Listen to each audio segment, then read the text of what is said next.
debate, guys and gals. Those are the rules. Eric Heron's votes are worth 6 points. He won a great debate. Other than that, everybody's votes are worth 1. So let's kick things off, guys and gals, with our first topic right now. Let's talk about the greatest defense in NFL history. We just had the Super Bowl. High-scoring offenses attract the most attention in today's NFL, perhaps. Elite defense, however, elite defense is a significant part of the league's history. Defense wins championships. It's a saying as old as the hills. Defense wins championships. It's an old football adage from the famous coach Bear Bryant. And in football, good, strong defense provides a good field position, which allows the offense to start their drive to goal in a better position. Additionally, good defense forces turnovers on the opponents, and turnovers' impact on football scores cannot be overestimated. So, Ken Patera and Gerald Brisco, guys and gals, they played football on a high level. They know football. They watch football. Gerald, you're going to make a case, my friend, and so will Ken. Gerald will go first. Gerald, if you can make a case for the 2002 Buccaneers as the greatest defensive team in NFL history, I would appreciate that. And afterwards, I'll pop in. When you're done, let me know when you're finished. I'll pop back in. When you're finished, Ken, you'll make a case for the 1963 Rams as the greatest defensive team in NFL history. Gerald, are you ready, my friend? I am more than ready, brother. Let's bring it on. I'm here to present a case for the 2002 Tampa Bay Buccaneers. The defense that really set the tone and changed the entire concept of defense, how defense is played, how your athletes are positioned on the field, the famous Tampa 2. Now, it doesn't get as much publicity as a doomsday defense, and the Purple People Eaters right there in Ken Patera's home state there are the Rams that Ken's going to present here a little bit later on. And the reason they don't is because of the teams that preceded the 2002 Buccaneers. They weren't very good teams, but along came Monty Kiffin, one of the greatest defensive minds in NFL defensive history. He got together a group of guys, not only on the front line, the middle line, but the back line. Currently, the Tampa Bay Buccaneers have 4 Hall of Famers, with the recently added Ronnie Barber, the great quarterback, who had set a record. It'll probably never be broken. 30 interceptions, more than 30 interceptions, and more than 30 sacks from a quarterback, a defensive quarterback getting 30 sacks. I don't know how many quarterback pressures that this man got, but he led that way. And also John Lynch, one of the most intelligent football players of all time, currently a Hall of Famer. And they're joined by Warren Sapp right there in the middle, big old Warren Sapp, number 99. From the University of Miami Hurricanes, the U, baby, went out there and kicked ass. And not only was Warren Sapp there, but he was joined by Simeon Rice on the edge, one of the greatest pass rushers, another great sack master. And least I forget, we got Barber, we got Lynch, who am I leaving out? We got Sapp and the great Derrick Brooks linebacker.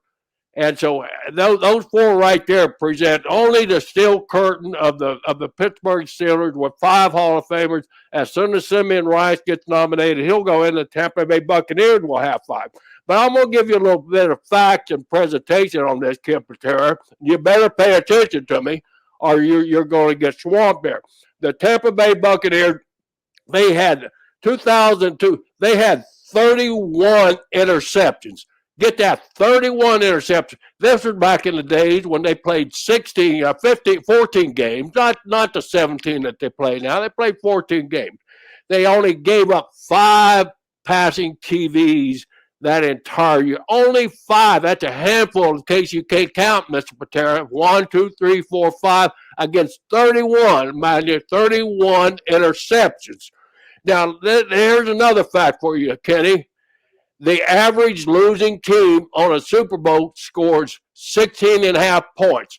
During Super Bowl, the Buccaneers' first Super Bowl win, they had 5 interceptions. They scored 3 touchdowns. So those 3 touchdowns alone would beat 95% of the team that lost the Super Bowl. So that to go along with the great Monty Kiffin and all that surrounding talent, I don't see any way in the world that you can top those facts and figures that my Tampa Bay Buccaneers of 2002 presented at that great Super Bowl.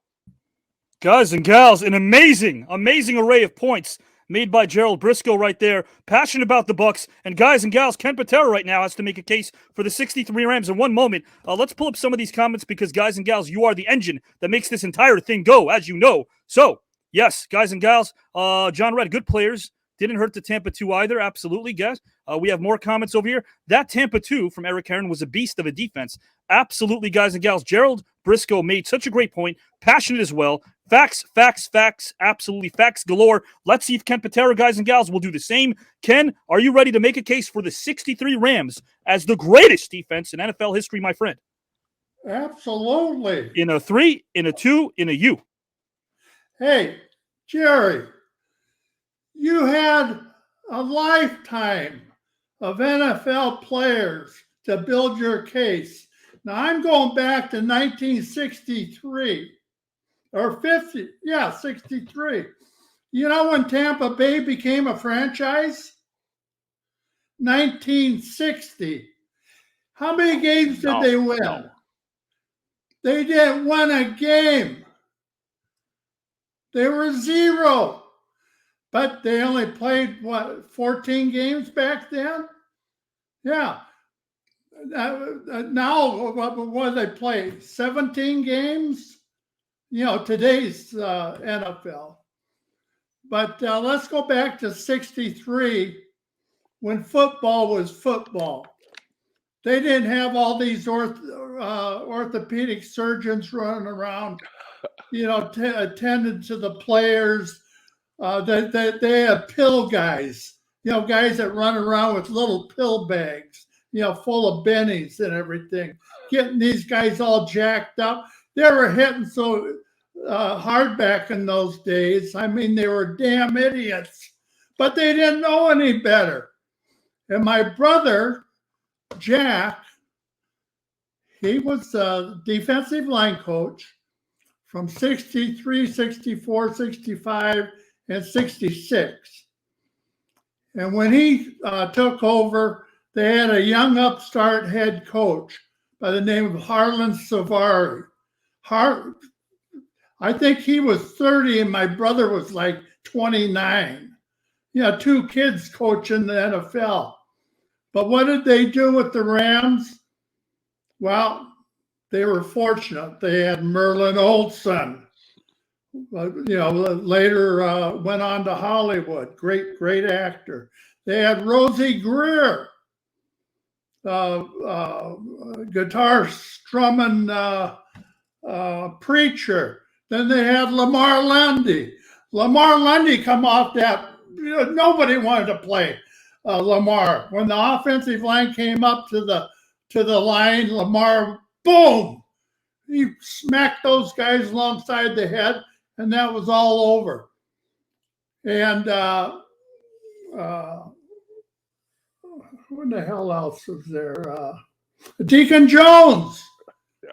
Or am I getting Lamar Lundy mixed up with Deacon? But they're yeah, right. Man, those guys would beat the shit out of each other. I mean, put a hurt on them. And nowadays, hell, they've taken all the rules and changed them, mumbled them up, where the players kind of can't even hit each other anymore.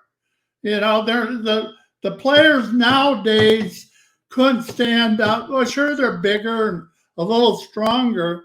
Well, I don't know if of course they're bigger. But height-wise, back then, those guys were all 6'4" to 6'6" on the defensive line. And it's just a different game. Everything has evolved.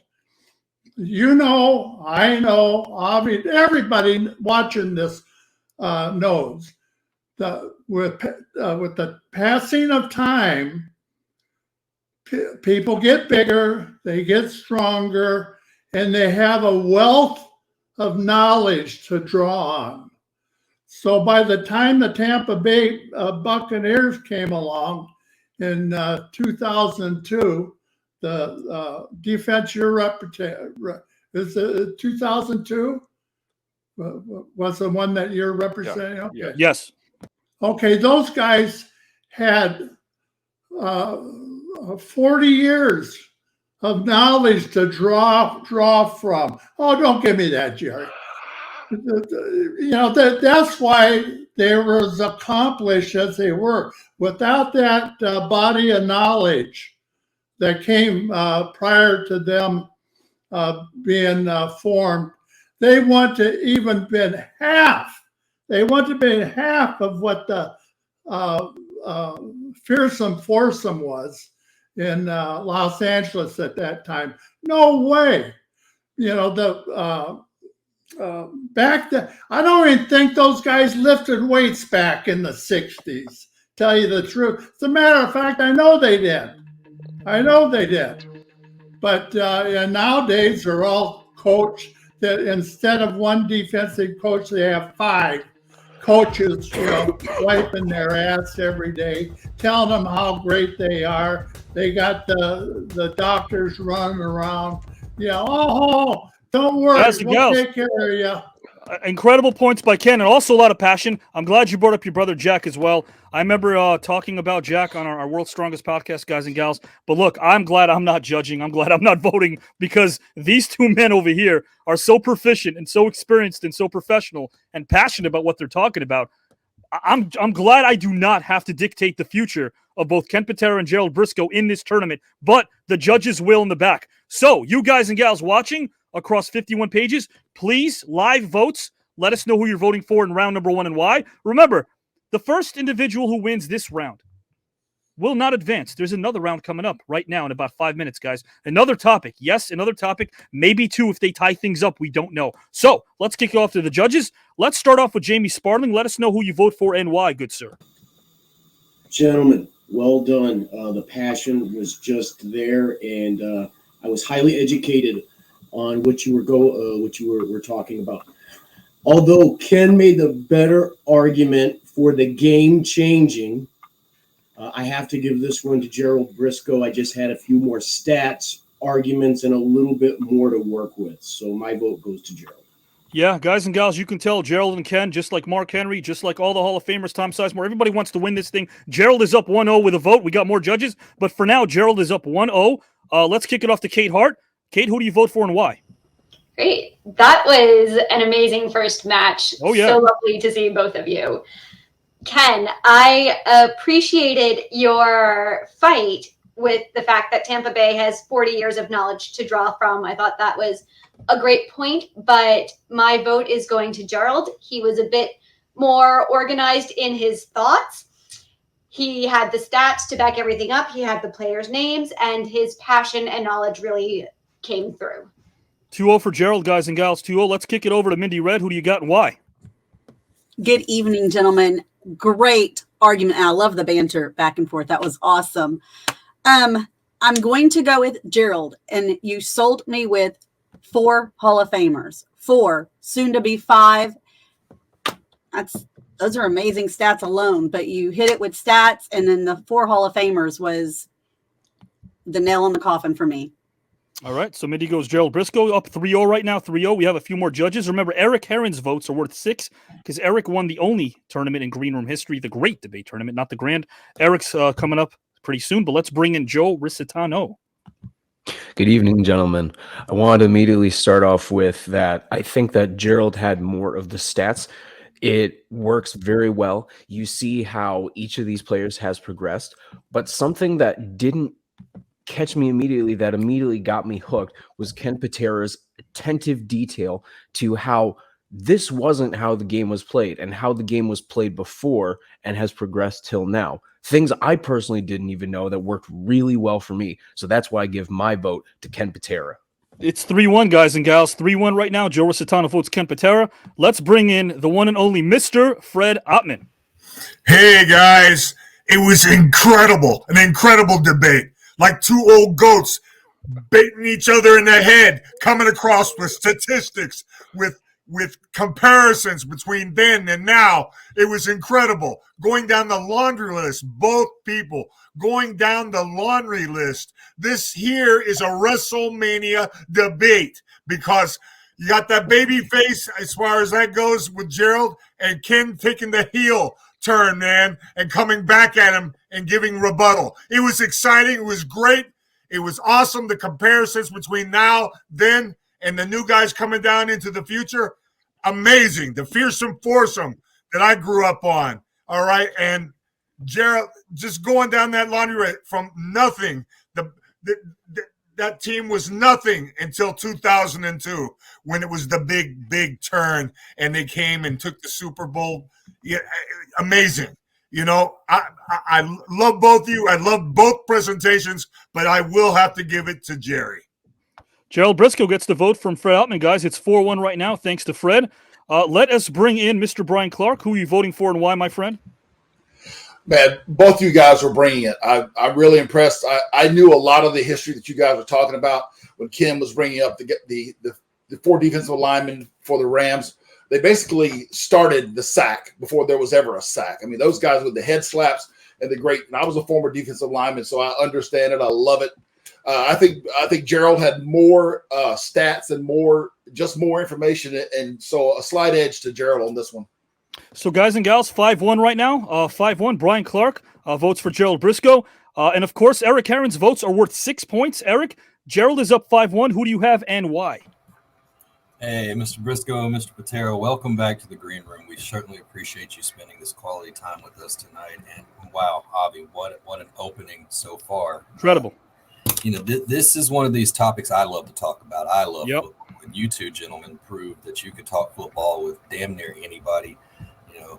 Mr. Brisco talked about the Tampa 2, and it was certainly a beast of a defense. I'd rank it up there with the 46D out of Buddy Ryan's system. But I actually am going to go back in history because Ken Patera said something to me that it just resonates. When football was football, you didn't have the protecting the quarterback rule. You didn't have the defenseless receiver rule. You could go up and lay the smack out on anybody on any part, come across the field.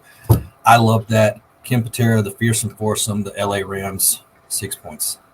6 points just like that. So right now, guys and gals, Ken Patera was down, if I'm not mistaken, 5-1, right? And now, thanks to Eric Herron, guys and gals, he has the lead by 1, 6-5 right now. Ken is up by 1. But now we turn to the viewers because this first round is not over. Now you guys, the engine that makes this thing go, will start voting. And I can already see that you have. Ken, for back then, okay? Ken is up by 2. Randy votes Gerald. Gets my vote. Tough choice. Gerald is down by 1. John says, Ken has my vote. All right, so Ken is up by 2. Make that 1 while Joe Rizard is voting as well. All right, so Ken, guys and gals, Yesenia going with Mr. Brisco. All right. We have Julie saying tough. Based on the debate, I have to go with Gerald. So we're tied up. All right. Let's go with more votes coming down the pike. You guys are voting here. Bubba says Gerald. Miranda says Gerald. Johnny McKinney says Gerald. I'm pulling up all the votes so Ken and Gerald can see them here on screen over here. There's no chicanery. LeJan Fields says, I'm very passionate about what Brisco said. We're Mr. Gerald Brisco. I'm voting for him. Yesenia voting Brisco. Guys, Gerald Brisco is up by 5 right now. He's up by 5 in this first round. Pinocchio Joe says Mr. Brisco has my vote. Tampa Bay Buccaneers were amazing. Absolutely. Okay, so guys, Gerald is up by 6. Ken needs 6 more votes to tie up this very first round. Well, Mindy Froley votes Ken. Ed votes Gerald. Caden votes Ken. Kelly White votes Gerald. We have more votes. Andrew Red III, another one of the Reds, votes Ken. Julie votes Gerald. Got the Red Army coming here, I can see. Robert Arrowwood going with Jerry, guys and gals. Gerald Brisco, guys and gals, is up by 6. I will count things down from 10 to 0. If Ken does not get 6 more votes, we move on to the next round, and Gerald will be up 1-0, and he can go for the sweep. It's a best of 3 tonight. He can go for the sweep. Fred says, awesome first round. So, 10, 9, 8, 7, 6, 5, 4, 3, 2. Just like that, Gerald Brisco is up 1-0 in this best of 3, guys and gals. 1-0. Ken could tie it right now with our next topic. Ken could tie things up, and if he doesn't, Gerald will sweep and move on to the round of 32. But if Ken ties things up, we go to a wild card round. That will be a lot of fun. So, Ken, I want you to start things off right now in a moment because I want to set this up because we have a lot of underrated athletes of the 20th century that somehow have become underrated. I too am a sports nut, and I can tell you there's a lot of players out there that for whatever reason have been sort of swept under the rug. I don't think that's fair. Let's talk about them, because on the field, on the court, they were golden. They did the best at what they did. And to this day, they remain among the all-time greatest. But again, for a variety of reasons, the tremendous talent and achievements of these athletes are not as appreciated by today's generation as they should be. While the likes of Michael Jordan, Joe Montana, Serena Williams have rightfully been hailed among the best ever to grace this earth, there are a plethora of athletes who have never received the credit they deserve. Ken and Gerald will pay homage to some of the most underrated athletes of the 20th century. Ken Patera will make a case for Boston Celtic great, and one of my favorites, John Hondo Havlicek, as the most underrated athlete of all time. When Ken is finished, Gerald will make the case for why Jim Thorpe is the most underrated athlete of the 20th century. Ken, are you ready, my friend? I sure am. In a 3, in a 2, in a U. You know, Gerald, Jim Thorpe was my hero when I was about 10, 12 years old. And even today, I think about him periodically, not all the time. But John Havlicek was called Hondo by everybody in the league, because if there was a loose ball and it was about to go out of bounds, he wouldn't just, look at it. He would go dive on the damn thing, and throw it back in, keep it in play. This guy sacrificed his body every game, every night that they played. The Cleveland Browns, they were ready to draft him as a split end or as an end back in those days. I don't know what they called him. That's back, before, during the covered wagons day. But I really appreciated the way that he played. He was an all-star for 15, 16 years, all-pro, led the league in assists. I don't think he led the league in rebounds, but he led the league in scoring during the championship season. This is way after Bill Russell had retired.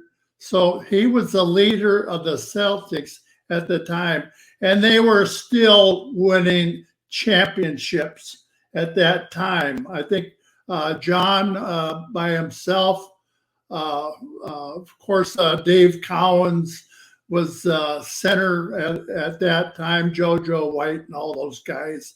But the mainstay of that whole organization was Hondo, John Havlicek. And what a ball player. His number is still up in the rafters, hanging from the rafters at Fleet Center. Used to be the old Boston Garden. I used to wrestle at the old Boston Garden. And the locker room we used, getting a little off the subject here, but we used to locker in the Celtics locker room.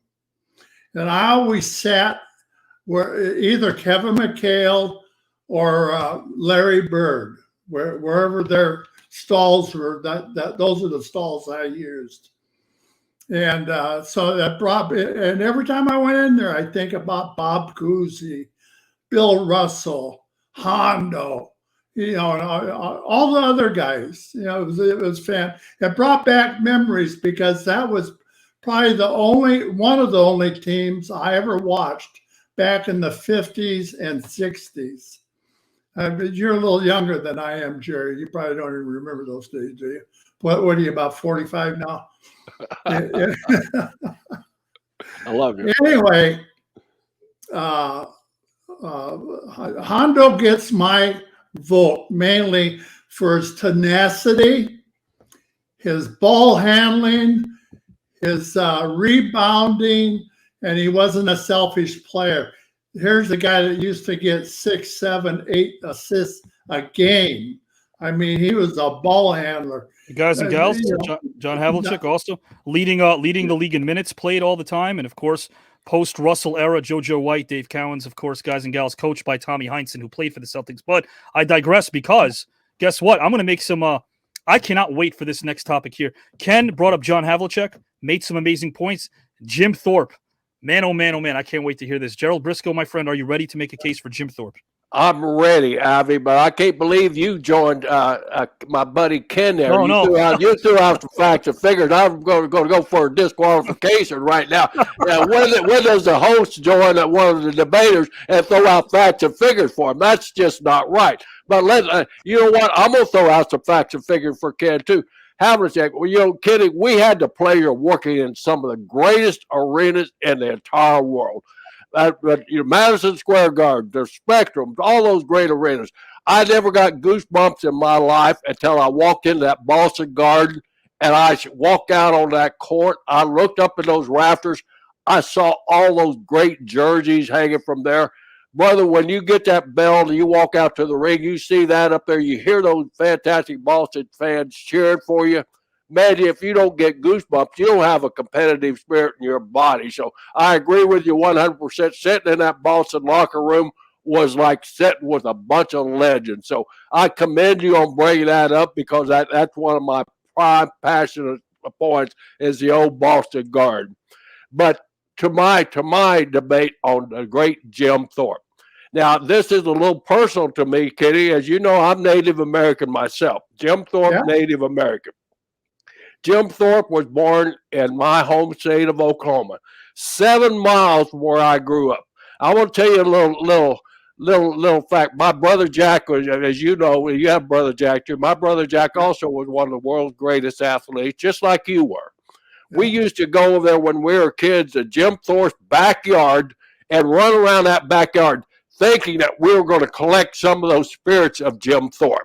That's how passionate I am about that. I would drive by Jim Thorpe's old shack, and it was an old one of those old shacks that those old Okies had, made out of just old lumber cut from the forest behind his house.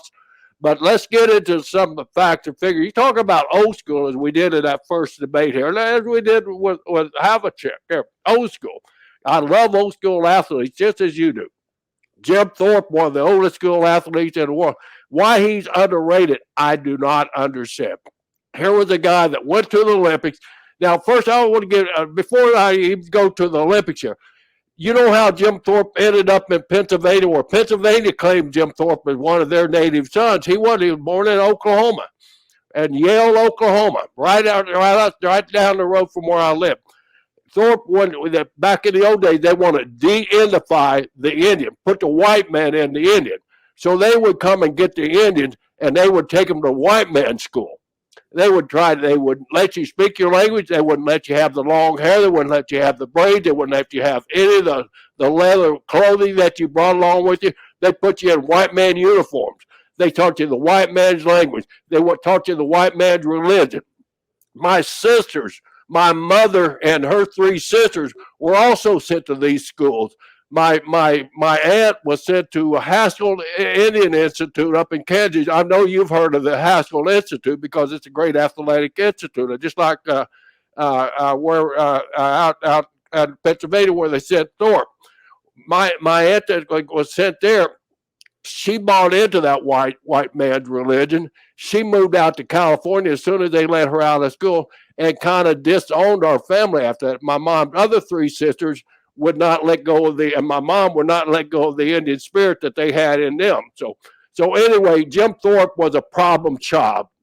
He liked to hunt, fish, just like you do, Ken. And because of that, he was punished. He was labeled a bad kid because he was an Indian. And so they took him, and he would run away from the schools because he wanted on spring days, and when it's hunting time, just like you did, you would miss school and you go out and go hunting, right or wrong. So that's what Thorpe did, because he would miss school. The white man came and got him from his home and shipped him 1,500 miles away from his home out to Pennsylvania and forced him to go to school out there. Well, Jim Thorpe had all this natural ability. He was a football player. You talk about old school. He was a football player. He was a baseball player, a Major League Baseball player, and he was the world's greatest athlete.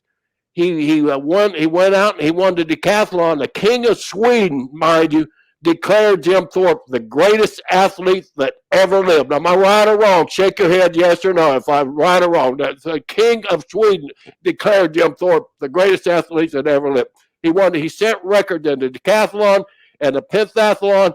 And Kenny, as you know, and all of our listeners out there know, that the pentathlon in 16, 17 sports, it covers every sport that there is. And he set records in every one of them. But he wasn't finished. He went back to the school. He played more football. And when he graduated from his school, he went and played minor league baseball for 25 cents a game down in the Carolinas. For that reason there, for 25 cents a game, the guy had no money at all. Because you know why he had no money at all? They were getting a stipend from the government, and the white men withhold that stipend from him unless he did certain tasks and everything. So he would go down there and play baseball for the minor leagues for $25, 25 cents or 25, it doesn't matter. But for that, he would declare professional. And they took all of his medals from him, every one of his medals, and he finally got them back just a few years ago after he passed away, of course. But the reason he is buried in Pennsylvania, because they come out to Oklahoma after Jim Thorpe died and took his bone, paid his widow like $2,000, took his bones and buried them out in Pennsylvania. Is that right or wrong? But a little bit more of his history. So he was a great track athlete. He played Major League Baseball for 50 years. He was the first president of the National Football League, as we're talking about football players, the very first president of the National Football League. He set every running back record there was in football. Jim Thorpe, the legendary Indian. So to say he's underrated is a gross misstatement there. But as he went on, the guy also, he trained Airedales. You know what an Airedale hunting dog is? I'm sure you do, Ken. He made that breed popular. He brought it over from Sweden, and he trained them to go out and hunt birds and hunt deer and stuff like that. Still to this day, there's a breed of Airedales named after Jim Thorpe that's raised out in Kansas. So this guy was more than an athlete. Like I said, he was the very first president of the National Football League, and he was a figurehead president. But do you know why? Why do they make people a figurehead president? Because they're great athletes. And you know, they didn't have the confidence in him because he was a red man, not because he was a man of men, and because he was a Native American. So for that fact, you know, he lacked low the poor Indian, as they used to say back in those days. You know, I just read a book on Jim Thorpe called Path Lit by Lightning. If you ever get a chance to pick it up, it's one of the greatest books I've ever read on the man there, and it's out now. It's by the author that wrote the Lombardi book and several other athletic books there. It's a tremendous read. It's 800 pages, Ken. It's more pages than you and I ever read in school. But I finished the damn thing. It took me about 6 months to finish it, but I finished it. But Jim Thorpe is near and dear to my heart. Every time I go to Oklahoma, I drive by his house. I had the good fortune of being named on a committee, the Indigenous Athlete Committee, where we were trying to take all the North American indigenous tribes, including Canada, and make them one tribe for the Olympics and have them recognized in the Olympics. We're trying to do this for the 2016 Brazil Olympics. I got to meet Jim Thorpe's youngest son, Bobby, I think he was. He was head of the Jim Thorpe Museum there in Oklahoma City. I sat down on a committee with him. And brother, I got goosebumps when he introduced himself, and you know what a great man. But Jim Thorpe should not be underrated in anybody's book. To me, he is the greatest athlete of the 20th century and always will be. Guys and gals, what you're receiving here is a history lesson, and you're receiving it live. And I think what we should do, you guys know I like to be lighthearted, but I'm going to be serious for a moment over here. Let me do something dramatic that isn't serious, but no, it really is. I want to look you guys in the eyes right now. You're getting a history lesson from two gentlemen who are here live, who are passionate about what they're talking about, who obviously know what they're talking about, who've been there, they did their research, they lived, and they're giving you right now stuff you're not going to learn in books. That's what Gerald Brisco and Ken Patera are giving us right now. So, out of respect for Gerald and Ken, what I want to do is pull up some of your comments, because No, guys, Ken and thank you, Scott, but Ken and Gerald are giving us one hell of a lesson. Super. Mr. Brisco's passion right now is by far the most I've seen in a debate since I've started watching. That is from Chad Dixon. More comments. This is just incredible. Man, I voted for Ken last round. Gerald's doing amazing. More live comments over here. This could be its own show. There you go. That's from Kelly White. More comments, because again, let's give Ken and Gerald their roses. They deserve it. The passion is palpable. Unbelievable. Wow. I want them to read this. Ken Patera, Darren Redding said it best. Look at that comment right there. Take a screenshot. Ken Patera and Jerry Brisco, pro wrestling royalty. There you go. You guys are respectful. That's why you're the engine that makes this thing go. We love you guys and gals for being very respectful. Fred, I agree. Incredible guys. And I also want to say this, because I did this with Havlicek, but there was no bias. So I want to do this with Jim Thorpe as well, Gerald. You're talking about a guy. I'm a basketball guy. He also led, and this is pretty incredible, an American Indian basketball team on a barnstorming tour, guys and gals. And on top of that, he swept the decathlon, also in 1912, the same year he swept the pentathlon, and 12 seasons of Major League Football, 6 years of Major League Baseball. So yes, I'm going to give the props to both Havlicek and Jim Thorpe. Once again, Gerald and Ken, I'm lucky that I am not voting. And if I would, I probably would have to duck, because this thing is passionate. This thing is hot and heavy. Gerald and Ken both want to win. Let me, before I bring in the judges, Ken, how do you feel right now? You got to tie things up in order to move on to the wild card round. Do you think you made the best argument in this round? Well, for the person I picked in John Havlicek, but Jerry had the ace in the hole. Jim Thorpe. Jim Thorpe was a hero of mine before I even knew who John Havlicek was. And my specialty when I was a kid, growing up, was track and field. I did decathlon in high school too. And so I know how grueling that event was. You have 10 events. Ken, you dunked a basketball when you were about 12 or 13. You did. Oh, yeah, I played basketball. Yeah. I even did springboard diving, believe it or not. I was pretty damn good, too. Diving is a topic in one of our next rounds. You did it all, but you excelled at doing it all, and so will Gerald Brisco, guys and gals. Down on the mat, this is a man who won't say it, so I'll say it. Two bona fide legends who excelled in their craft. Let's bring in the judges. They have the tall task of voting live for who wins this particular round. Gerald made a case for Jim Thorpe. Ken Patera made a case for Hondo Havlicek. Let's bring in Jamie Sparling. Gentlemen, this was incredibly difficult. On one hand, Mr. Patera, you took me to the Boston Celtics locker room and described it so well. And then, Mr. Brisco, you brought up the book and all those different things. And I don't think I'm either going to end up in Boston Celtics locker room or. Are you stalling? Are you stalling? Because it's hard. It's hard to vote right now. Yeah, okay, you're stalling. You can see it. You can see it. All right. I have to give my vote to Mr. Patera because he took me to the locker room. I was there with him. Okay. The statistics, everything was great, but he took me there. I have to give my vote to Mr. Was he okay with the fact that you're wearing a tie while you were in the locker room, or no? Did he yank that tie off you? That's weird. Okay. Yeah. Ken Patera. Ken, we're not into ties, are we? We're not into ties that much. We're not tie guys. No ties. That was an inside reference to the World's Strongest Podcast, guys and gals, when Ken and I. So let's bring in Mr. Fred Ottman, of course, who's sitting in the back. Fred, you were typing in the comment section saying, this is incredible. Who are you voting for? I know this is a tall task for you. These are two ring generals, okay? They were incredible. Ken, you were awesome, and it brought back listening to you talk about Havlicek, him swatting balls back in the court before they went out of bounds, making that extra effort, something missing from a lot of guys today, okay? But I'm in agreement with you going against Gerald Brisco.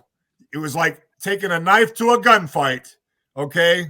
No bullets, all right? Because Jerry brought up, first of all, we all know, okay, the phenomenal athlete that he had, okay?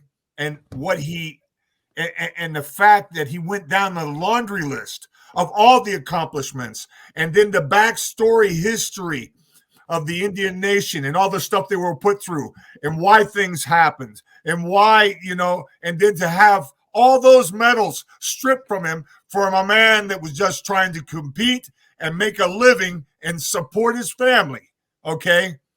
And people don't think about those things, okay? Back then, the athletes were a lot different. They didn't get paid the money. There wasn't the drugs. There wasn't the stuff that is now part of all sports, okay? And I love you to death, brother, but I'm going to have to pick and go with Jerry. I learned so much. I was sitting in the back. It was incredible. I was foaming at the mouth, okay, listening to all those facts and that. Both from both you and Ken, you also. But when I heard that, now I want to buy that book. I want to read the book, okay, because I was a huge fan, from back in the way back. Well, Fred Outman, guys and gals, votes for Gerald Brisco. Fred, you have to admit one thing, though. There is one gentleman that doesn't need a knife in a gunfight and could still win the gunfight. Steven Seagal. All he needs is his ponytail. That's it. Seagal could take anybody in a knife fight. Hey, they love both these guys. They don't love Steven Seagal. No, you guys aren't Seagal fans? I'll play the Seagal video later. Should I play the video now? People want to see it? All right, I'll play the video now. Now, if you weren't a fan, Ken Patera and Gerald Brisco, again, please watch the screen here. I'm sure you're going to be Steven Seagal fans in a minute. You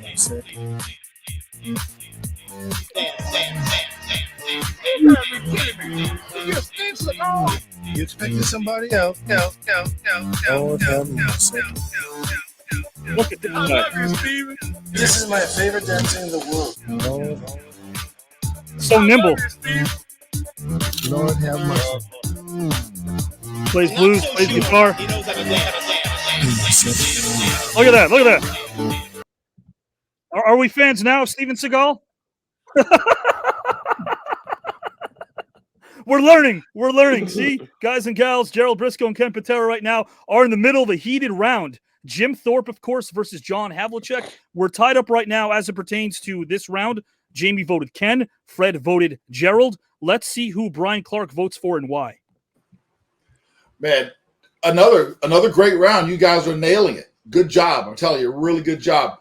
I think that Gerald spent the first part of his argument actually sort of helping Ken out a little bit there, because when Ken brought up the Boston Gardens, I was lucky enough to be able to work in the one with the hardwoods and then, of course, the new Fleet Center. So that really brought me back, man, as far as putting a personal touch on it and something I could really, really grasp onto. So we're going a slight edge with Ken Patera. Ken Patera gets the vote. So Ken, guys and gals, according to Brian, is up 2-1. Joe Rositano, which way are you leaning and why? Both of them brought it. They both had it, but with Ken, with Havlicek, appreciated that it's someone unfamiliar with, and then Jerry brings in the whole thing, Mr. Gerald Brisco with Jim Thorpe, from everything from the downfall of losing his medals, plans that I was going to bring up if asked, and then talking about just the impact.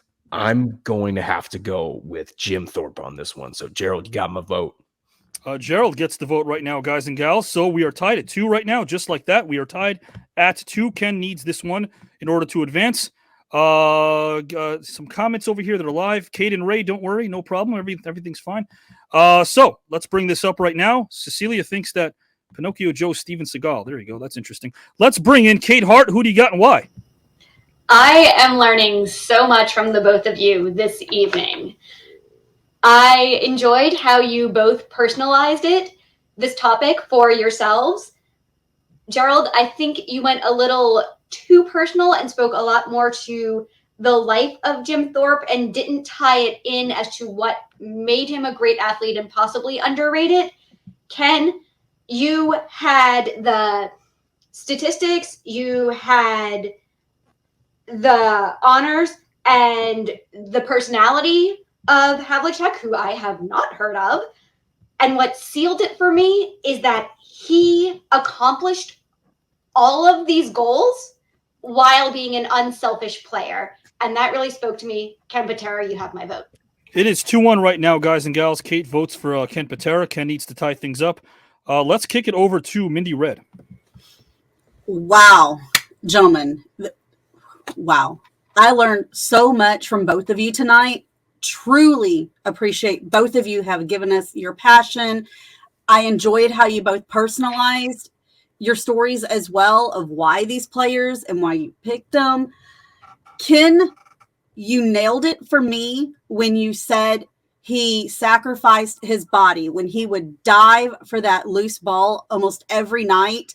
That really stuck with me because in a day and time like you were talking about, he was an unselfish player, diving to make that play and keep the ball in play and just throwing his body out there.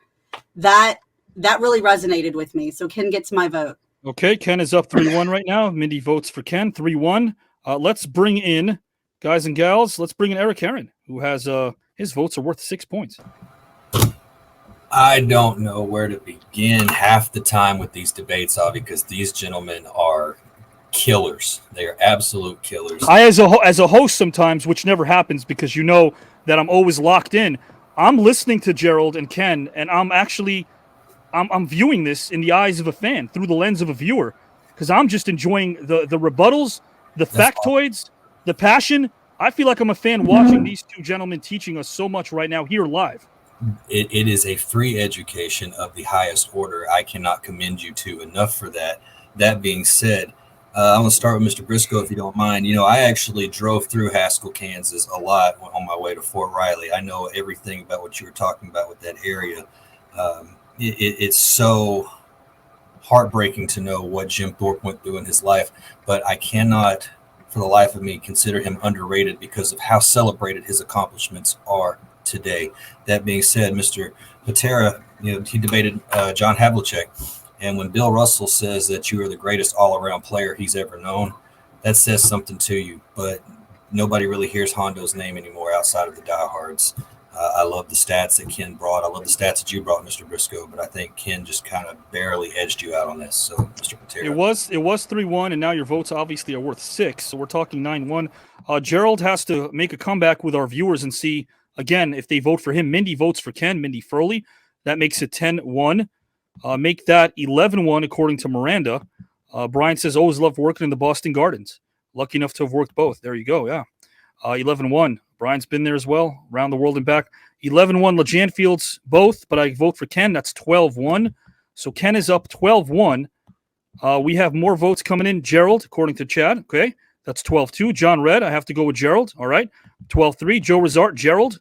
Makes it 12-4. Julie Red, Gerald. 12-5. Andrew Red, Brisco. Gerald Brisco, 12-6. Are we seeing a comeback?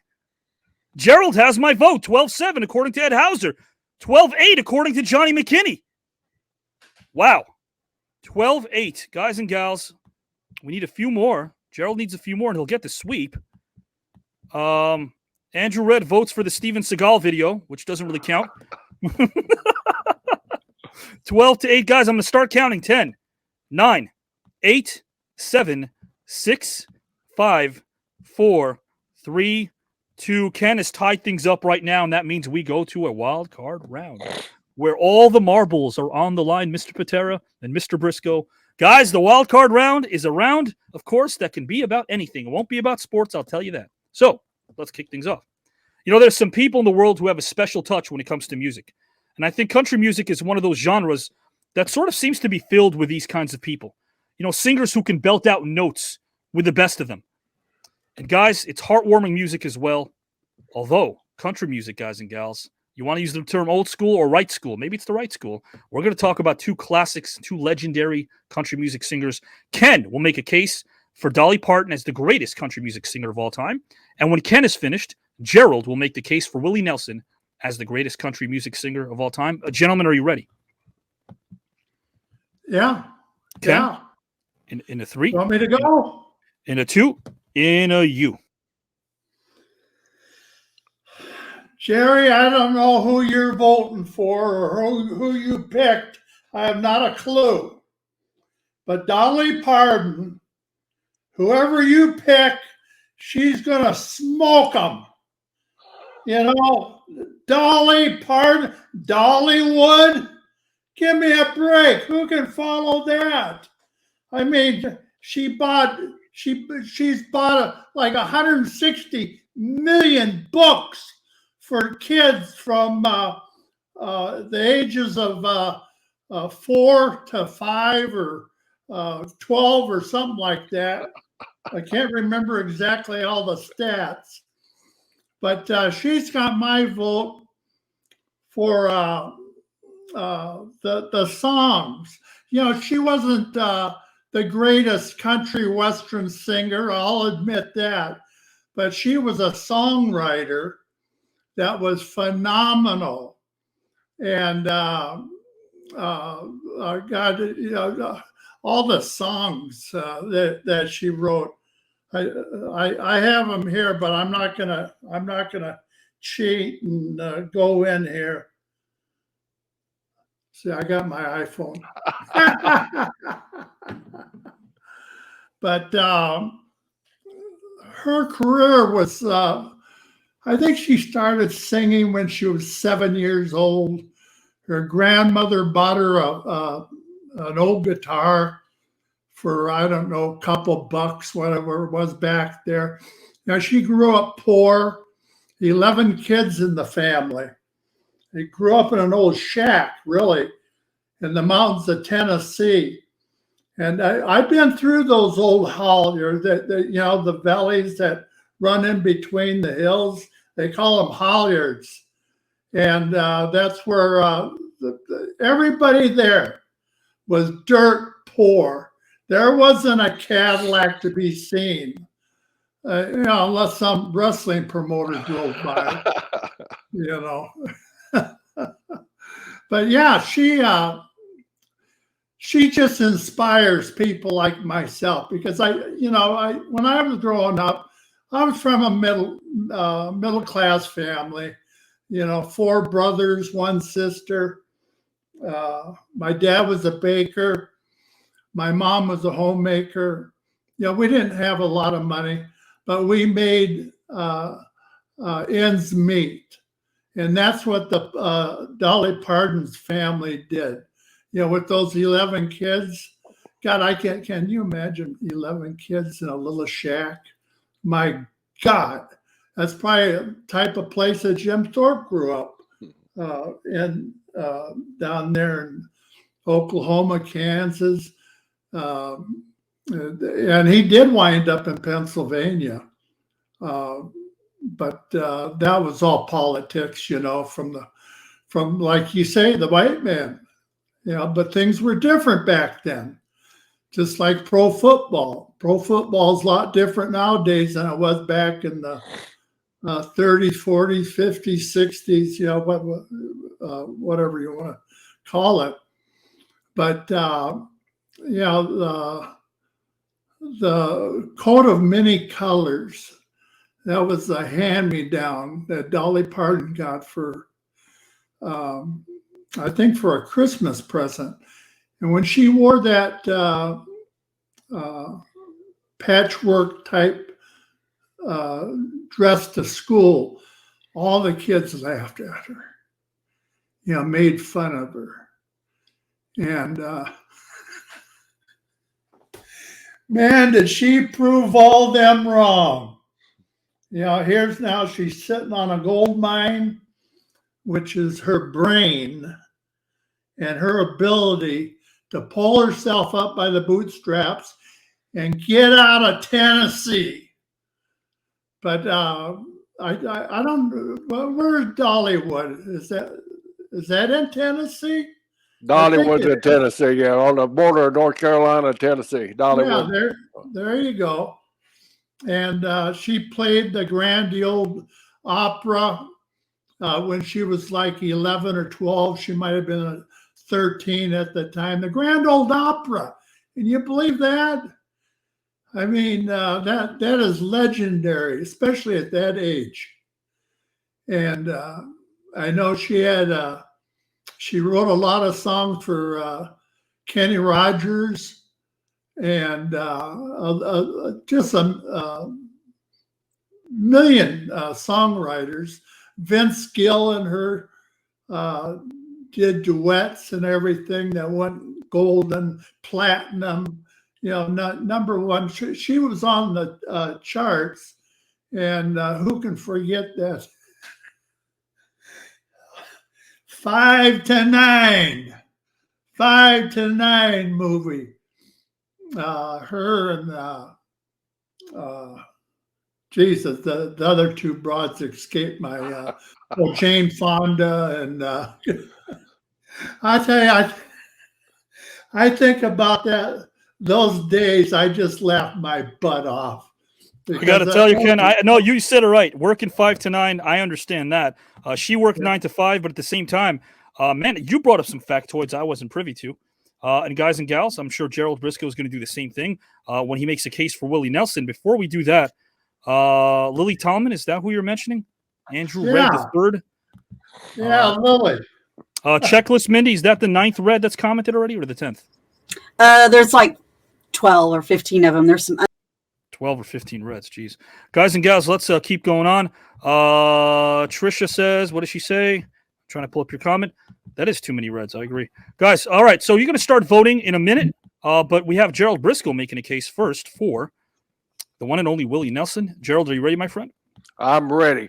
Kenny, Donnie's got two good assets that make her the queen of country music.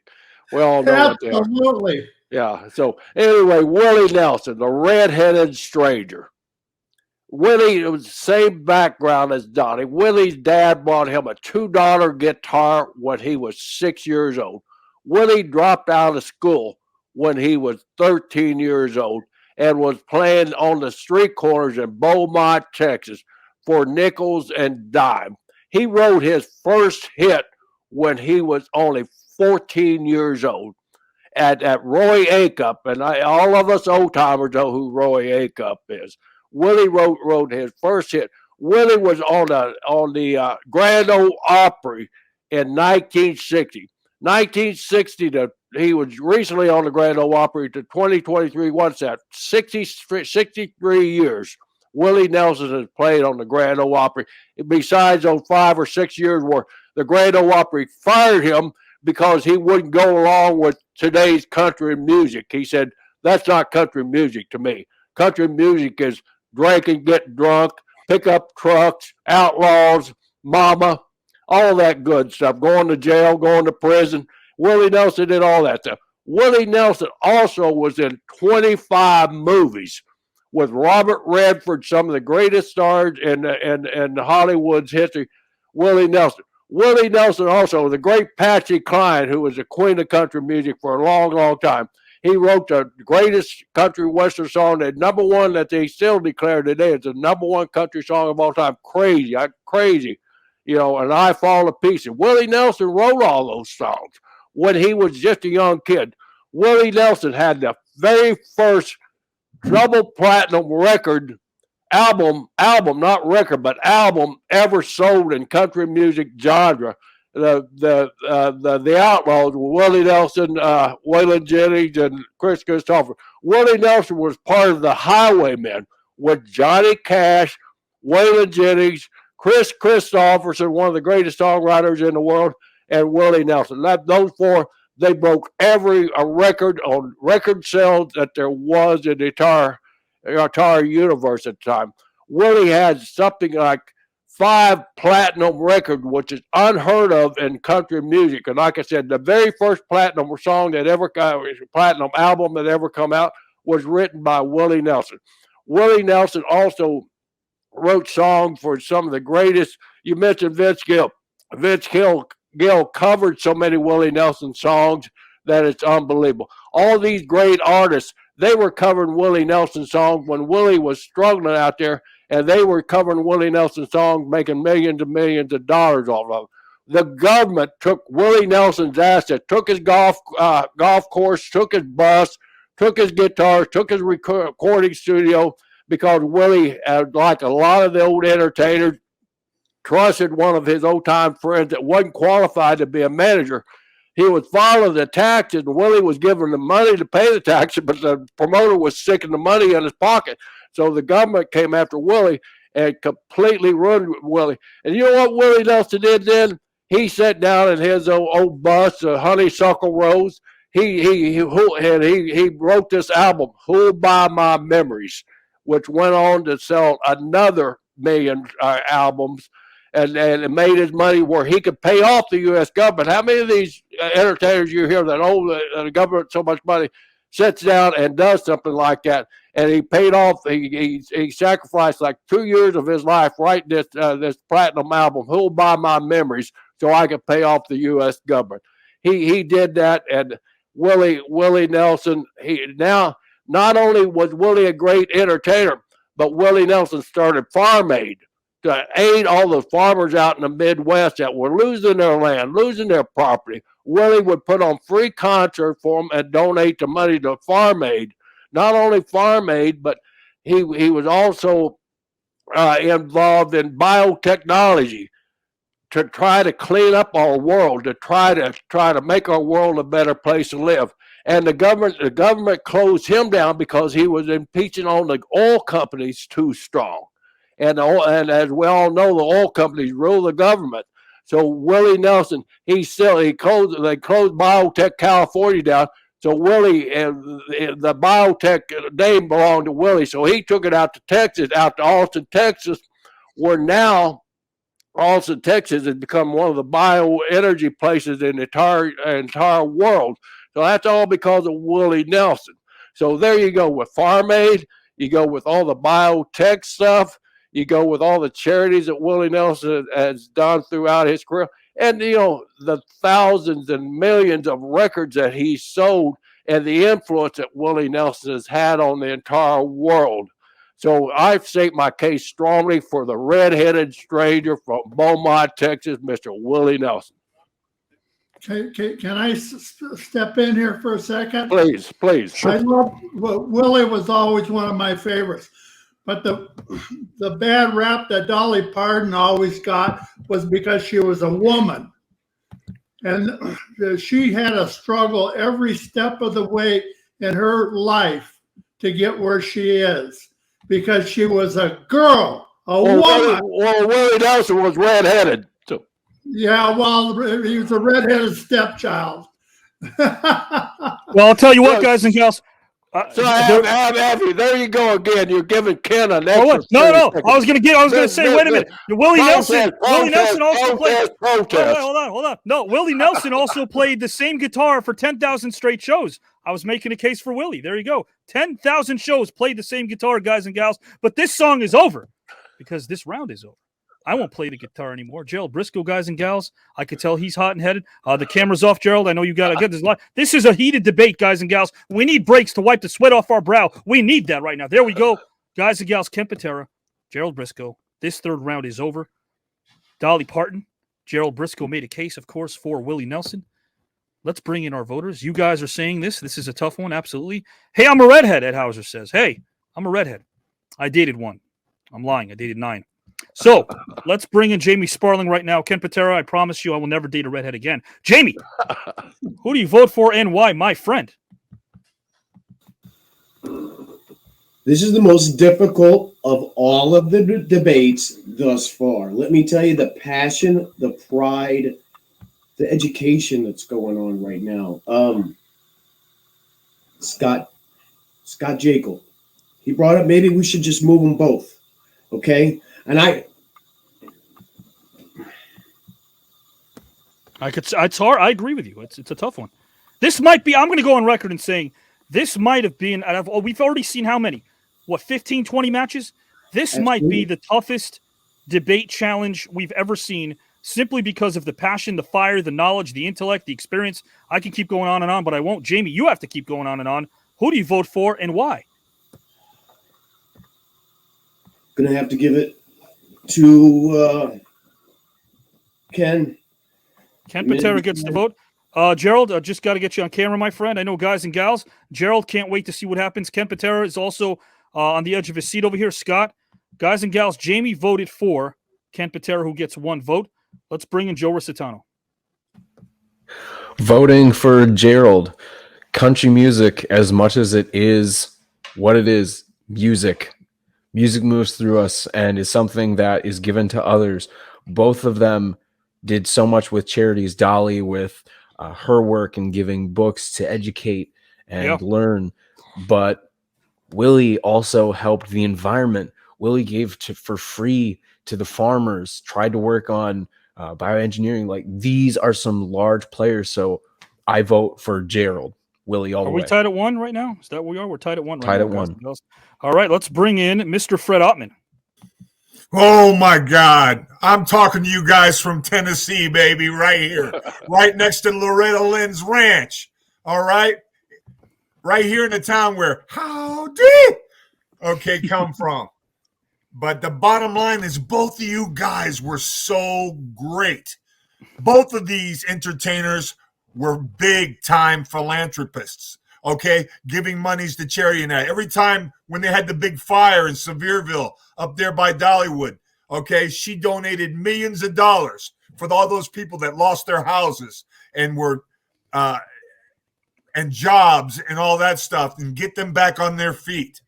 Well, heck, the guy from Tesla, okay, he just donated millions of dollars for her to use. He thought enough of her to use. And we talk about the redheaded stranger and all those facts. Well, first of all, I'm an Outlaw fan anyway from being in the business. My first territory was San Antonio, Texas. Okay. And I remember performing. He had in Austin, Texas, Willie Nelson had a auditorium that belonged to him, and we wrestled in that auditorium. And I got a chance to meet him. Oh my God. And you talk about all the people, okay, that he met. Okay, you got Dolly Parton. Oh, she's just incredible. Still beautiful in her 80s. Okay, looks like she fell off of a modeling contract. All right, amazing.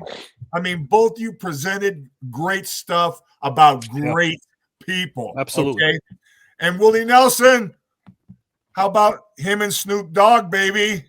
Roll me up and smoke me when I die. First of all, I got to stop for a second. I never thought two things would happen in my lifetime. The Willie Nelson and Snoop Dogg in the same sentence, and Fred Ottman doing Willie Nelson and Snoop Dogg on this broadcast. Thank you. There you go, brother. Hey, what I can what do an the dance too, baby. I can do you got the dance. We got Gerald Brisco doing, of course, the Stegall. Fred Ottman's doing the dance. Fred, again, both gentlemen made a great point and a great case very, for Willie very Nelson. hard for me. And very Dolly, who do you got? Hard, but I'm going to have to go with the redheaded stranger. I'm sorry, Ken. I love you. I thought you did an incredible presentation. I mean, incredible. Over the hill and down in the holler, baby. That's what it's all about in Tennessee. 2-1 right now, guys. Gerald is up 2-1. Let's bring in Mr. Brian Clark.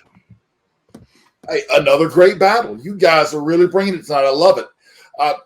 The fact that Dolly, with 11 kids in that really poor environment growing up, it just had to be really tough just to even make it. And then as a female to come up and through the ranks, I think she actually got some help from Porter Wagner when she got on the Porter Wagner show, which was an old country show way back in the day. But for her just to overcome those obstacles, and then, of course, all of her work she's done. But then again, I love the Highwayman and Waylon Jennings. Waylon is buried 10 miles from here, so right here in Arizona. But a slight edge just for Dolly for all the amazing work she's given back.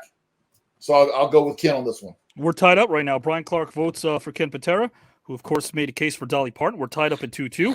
Let's bring in Kate Hart.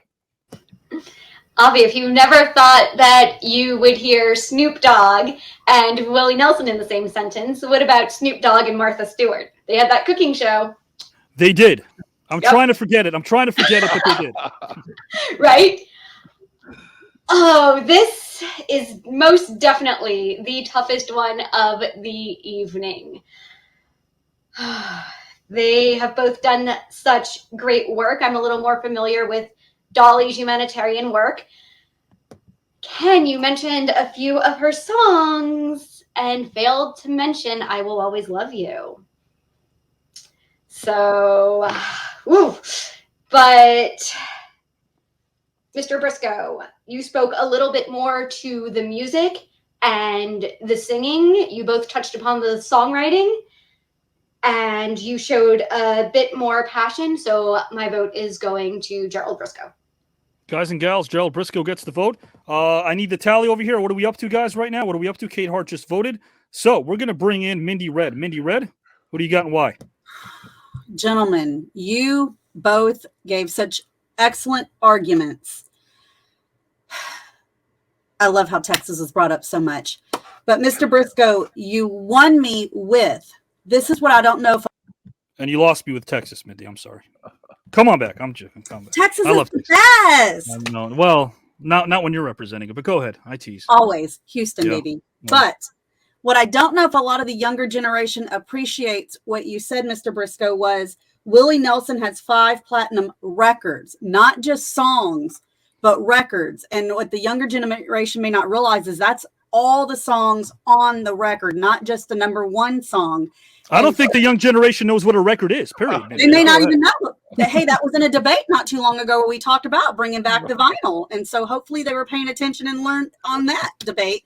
So, Mr. Brisco, you get my vote because that is a definite, that's huge. 3-2. 3-2 Gerald Brisco, guys and gals. Mindy Red votes for Gerald Brisco. Let's bring in Eric Heron, whose votes are worth 6 points. Near and dear to my heart, both of you.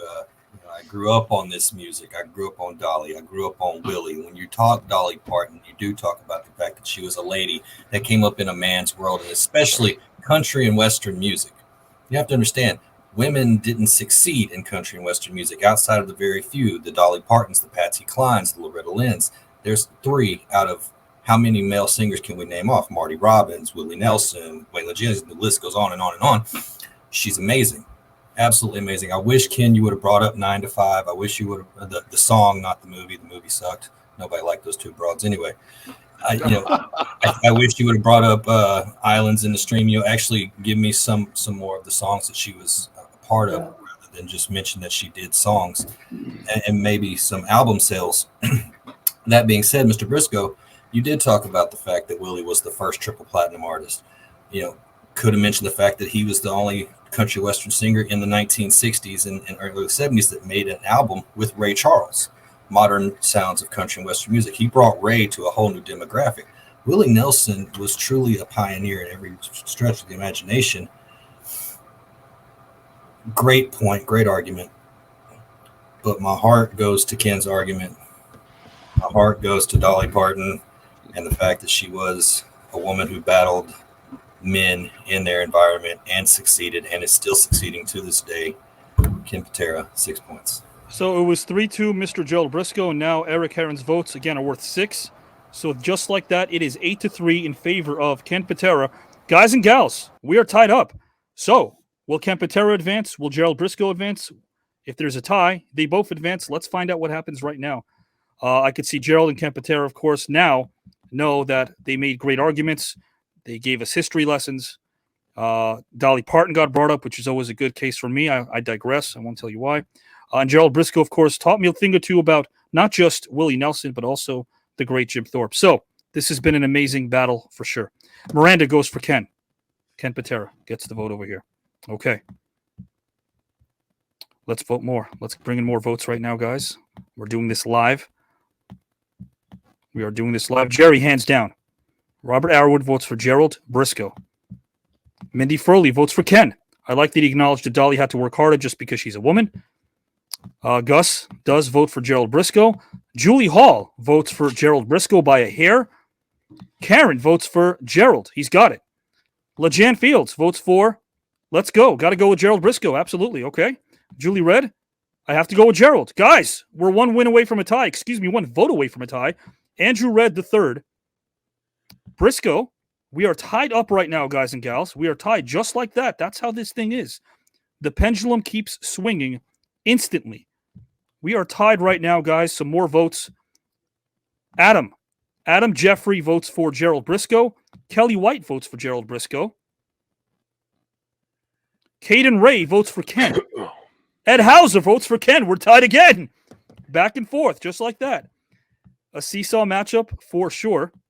Julie says, got to vote for Ken. But then Cecilia says, got to vote for Gerald.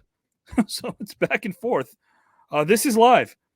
Jeanette Martin, thank you for joining us. Thank you so much for joining us. Voting for Gerald. Okay. Gerald gets 2 more votes. Wow. Let's see what happens right now because there are more votes coming in right now. Bubba votes for Ken. So Ken is down by 1. But then Lori votes for Ken, and we're tied again. Guys, I'm going to count this thing down. It is 10, 9, 8. Trisha votes for Gerald. Gerald up by 1. Gerald up by 1, guys and gals. Every time there's a vote, it will stop my countdown of 10. Ken and Gerald, you guys I know, of course, are anxious to advance to the round. Listen, round of 32, we've got a bevy of people. Stan Hansen's in there. Mark Henry's in there. Hall of Famers, Oscar winners. You guys can go the distance. I think after tonight, we can all agree that Gerald Brisco and Ken Patera could win this entire damn tournament. There is no doubt in my mind, at least. Gerald needs one more vote, guys and gals. If not, I'm going to start counting down again. 10, 9, 8. Brisco. We are tied again, guys. Nope. Brisco is up by 2, guys. Gerald is up by 2. Gerald is up by 2. He was up by 1. Make that 2 after Patrick's vote. So Gerald is not up by 1. He is up by 2 votes right now. Darren Redding said Gerald did a tremendous job, but he got to go with Ken. So Gerald is up by 1 again. He's up by 1. Phil, I don't see your vote.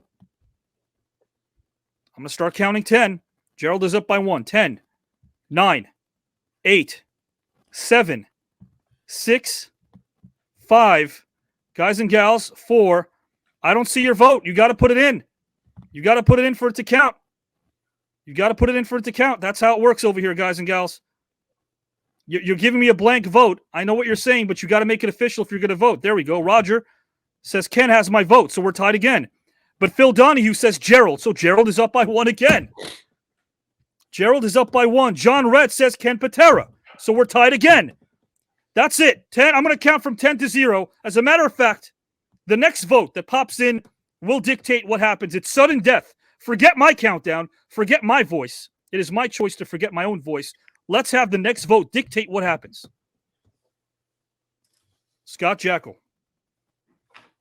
Ken Patera. Gerald Brisco. It's down to 1 vote. And here's what it says. And it's official. Move them both into round number 1. Guys and gals, it is official. They were tied. You saw them go in the distance, back and forth. This was a marathon, not a sprint. Gerald Brisco, Hall of Famer. Ken Patera, absolute legend and Hall of Famer. Both moving in to the round of 32. I will get off the screen momentarily. I'll come back in a minute.